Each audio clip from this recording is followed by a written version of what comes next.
my channel. Thank you for clicking on this video. If you're expecting a math, language, or logic lesson today, this may not be the video for you. And if you just want those types of videos, you can go ahead and watch a different one. I'll just put suggestions right here. This is different because it's part of our Sunday Motivation series. Now, yes, meron Sunday Motivation series. If you're not familiar with that, that's because I haven't been making new videos in the past few months. I tried my best to keep up and make one new video every Sunday then, pero eventually life caught up with me and hindi ko na siya nagawa. And the reason for that is kasi if I'm prioritizing things, I always tend to choose making a math video or a language video over these types of videos. Although I enjoy making these videos more, ang reason ko for that is kasi I feel that most of you just want those videos and ayaw nyo nitong anything extra like my vlogs or itong mga Sunday motivation videos. Sometimes people would comment na parang wag na lang ako gumawa ng ganito, they just want yung math at saka language. Kaya lang, the reason why I'm making this video right here is kasi recently, some of you reached out and said na namimiss nyo na siya and na gusto nyo rin siya and you're learning something then from these types of videos. And that's why I'm restarting this and gagawa uli ako or susubok akong gumawa rin ng mga ganito pang klase mga videos. Kaya again, if you don't want this, just go ahead and watch a different video. Pero if you want a piece of motivation maybe to help you get through the day and help you face a new work week or a new study week, maybe this video can be helpful for you. Now, itong series na ito is actually going to be new. Matagal ko na itong pinag-iisipan and actually this is one of my book ideas. So if I ever have time to write a book, this is one of the titles na pinag-iisipan ko. So kahit na hindi ako nakakagawa ng videos, actually, I still write on my journal and I plan out yung mga things na gusto kong ituro or pag-usapan natin sa Sunday Motivation. And this is the one I feel kailangan natin ngayon or na gusto kong pag-usapan natin ngayon. And itong series na ito is yung How to Matter na series. Na I think I made or I mentioned din yung How to Matter na before, pero ito yung magiging official start ng ating How to Matter series. So instead of writing a book, and just waiting na magkaroon ako ng oras for that. Sayang kasi parang feeling ko nabubulok din yung lesson if hindi ko siya sasabihin sa inyo. So, even before I make that book, dahil wala akong time, I'm going to talk about some of the principles na andito, under dun sa ating How to Matter na headline. Now, itong How to Matter series actually is something na matagal ko nang nilalaro sa isip ko din kahit nung medyo bata-bata pa ako. Ang operating concept niya is that kasi lahat tayo na tao, we are all matter. Okay? Ibig sabihin kasi matter, scientific definition, anything that occupies space and has mass is matter. Kaya lang the question is, even if you are matter, ang mas importante is, do you matter? And you can be matter without actually mattering in life. Yun yung sad reality ng buhay nating lahat. Na some of us, sadly, would just end up as matter and not really mattering. So how do you matter? How do you switch from becoming matter to actually mattering sa ibang tao and making an impact sa inyong buhay, sa inyong family, sa inyong community, and eventually, hopefully, sa country and sa world. Now, this series is actually inspired a little bit by John Maxwell's Winning with People. It was an assigned reading sa aming subject when I was in college. And natuwa ako sa book na yon kasi even though assigned reading siya, naiwan siya sa amin because of the principles na detailed dun sa book na yon, like the Bob Principle at iba pa. Now, today naman, itong series na ito ng How to Matter, it is just a set of principles then that I wrote down na hopefully makatulong sa inyo in your quest to matter in this world. And these principles will be named after certain people. Now, itong mga people na ito, I'm actually using their names without their express permission. Pero, I hope that it's okay with them. Hindi naman siguro sila ma-offend kasi ginagawa ko naman or gagamitin ko as inspiration yung kanilang life, kanilang story, and of course yung interaction ko with their stories din as well. Now, today we're going to start with the first principle dito sa ating How to Matter series. We're going to talk about the Steven Furtick principle. Now, sino ba si Steven Furtick? Steven Furtick is actually Pastor Steven Furtick Jr., head pastor ng Elevation Ministries sa USA. And itong principle na ito was something na medyo matagal na siya na naiwan na sa puso ko and matagal ko na rin siya sinusubukang ipamuhay.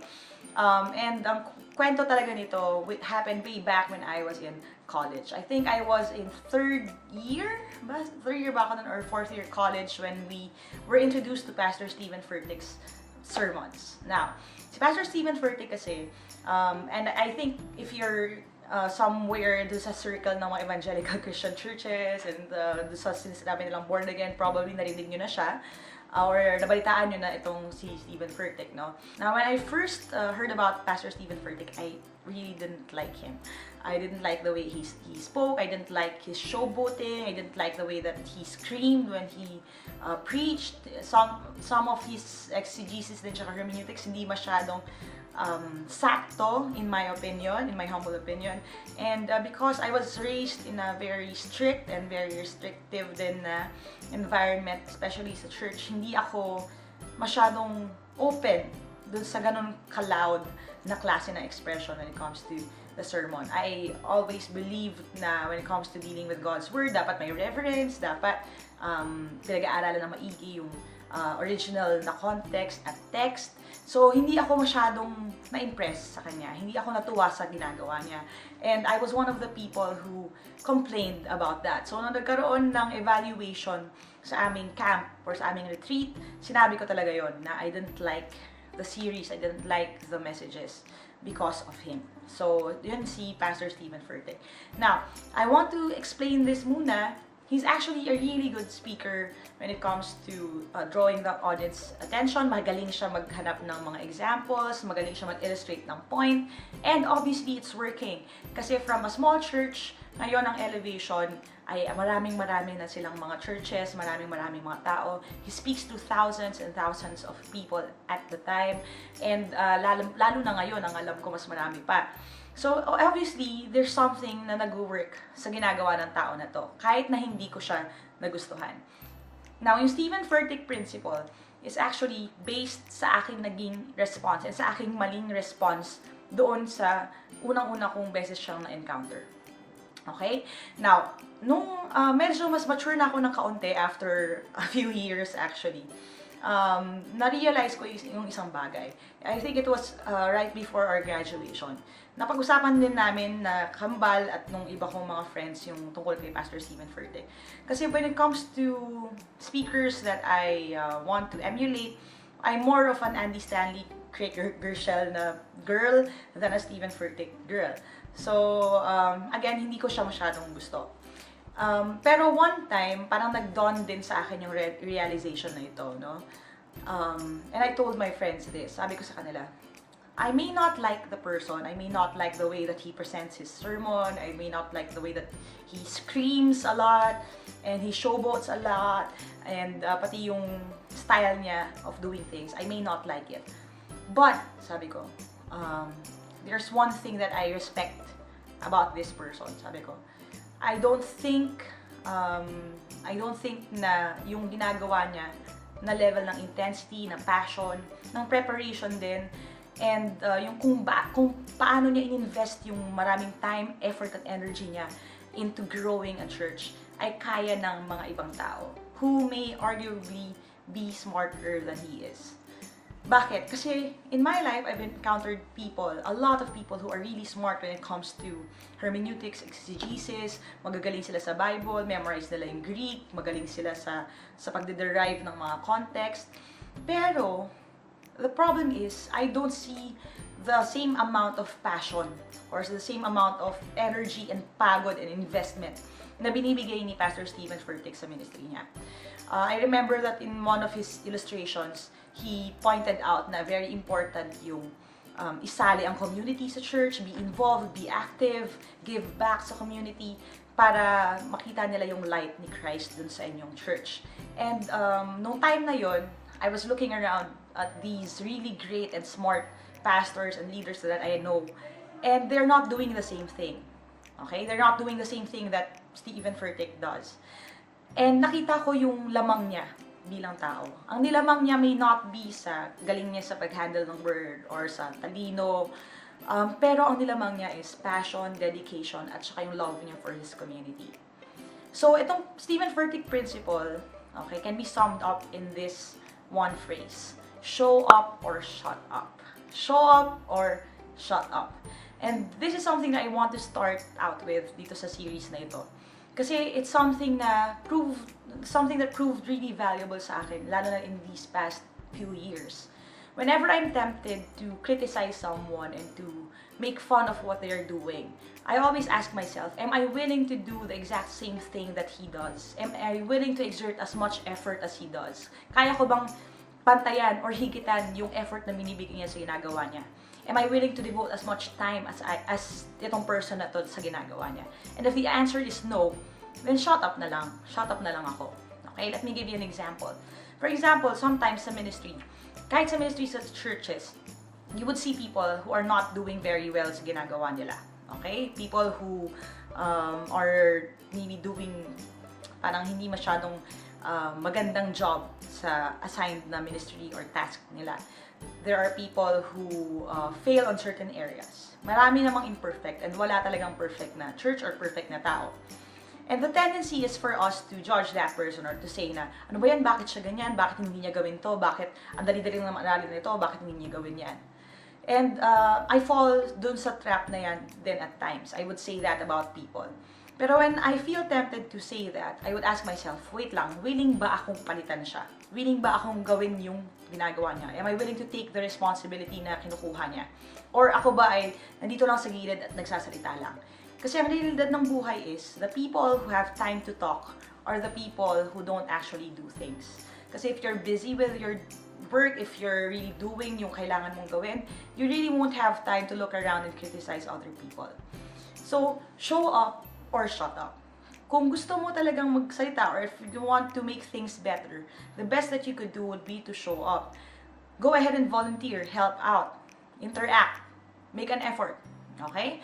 Sa konteksto naman ng work, ang ibig sabihin niyan would be if you have a workmate na parang hindi siya masyadong nagko-contribute sa team, hindi siya masyadong magaling, hindi siya ganyan. The question is, mas maaga ba siyang pumapasok sa'yo or mas maaga kang pumapasok sa kanya? Kasi kung pinag-uusapan dito ay effort, someone who is not as good as you can always defeat you when it comes to effort. So, kung hindi ka naman nag-effort ng same amount ng ginagawa niya, huwag ka na lang mag-criticize. Okay?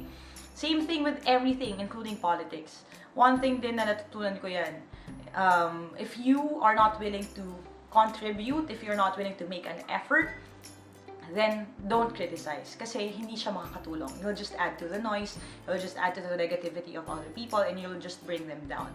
So the best way to help out is actually to show up and do something about it. Before you criticize someone or openly rebuke them or write comments or anything like that, mas maganda kung tanungin mo muna yung sarili mo, are you willing to do the same thing that that person does? And if you are, and if you do it, then maybe you can start saying things. Pero kung ngayon, nakanonood ka lang, hindi ka naman talaga nagpa-participate, hindi ka nagvo-volunteer, huwag ka na magreklamo, okay? Kasi ang may karapatan lang dapat na magreklamo ay yung mga taong tumutulong. Hindi dapat nagreklamo yung mga hindi napapagod. And sa buhay ko, maraming beses ko na yan nakita na hindi nangyayari. And I hope tayo as a team, kayo as a team, you won't do that.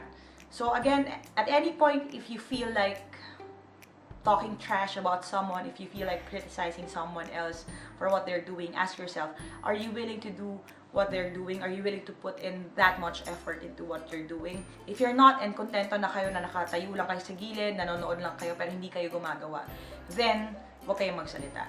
Again, Steven Furtick principle, show up or shut up. Alright, I hope natutunan nyo yung Steven Furtick principle. That's the first principle dito sa ating How to Matter series.